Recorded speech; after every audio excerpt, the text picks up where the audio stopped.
Let's talk about what kind of ammo you put into your AR-15. There's brass and there's steel cased ammo. And a lot of people say, don't put steel in your AR-15. But I'm here to tell you, unless you're shooting, competition or just really doing some heavy training, there's nothing wrong with steel ammo. If you're like me, you need to cut costs wherever you can. And steel ammo is, I won't say cheap, but it's cheaper than brass is these days. Now, I'm not endorsing any brand or anything.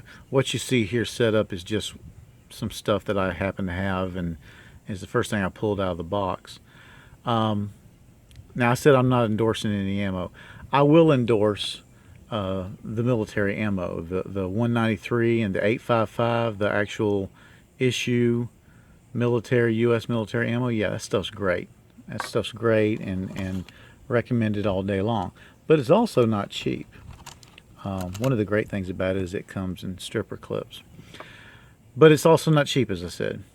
And for almost half the price, I can shoot this probably Russian steel ammo all day long. Now, I say all day long. I can't afford to shoot all day long. The last time I could afford to shoot like that was, well, I wasn't the one affording it. Uncle Sugar was. And unless you're shooting in that kind of quantity, there's nothing wrong with steel ammo. Now, here's probably the big reason that steel ammo gets a hit. Steel, it's harder than brass, although this stuff's been annealed and it probably isn't that much harder than brass. And it also, even though it expands in the chamber, the steel casing doesn't expand as fast as brass, and it doesn't cool down and retract, if that's the word, as fast as brass. So what happens there is there's a lot larger amount of fouling that goes on because there's not a seal made, S-E-A-L, the way the brass casing does. Now, there's an easy fix for that. It's called cleaning your damn weapon. I said in an earlier video that we cleaned our weapons way too much in the Marine Corps. But and I know we did that, for make work to keep us out of trouble. But you know what? Clean your weapon. After you go shooting, clean your weapon. And there's times where you say, well, I'm going shooting again next Friday. Yeah, well, maybe you are and maybe you're not. Maybe it's going to rain.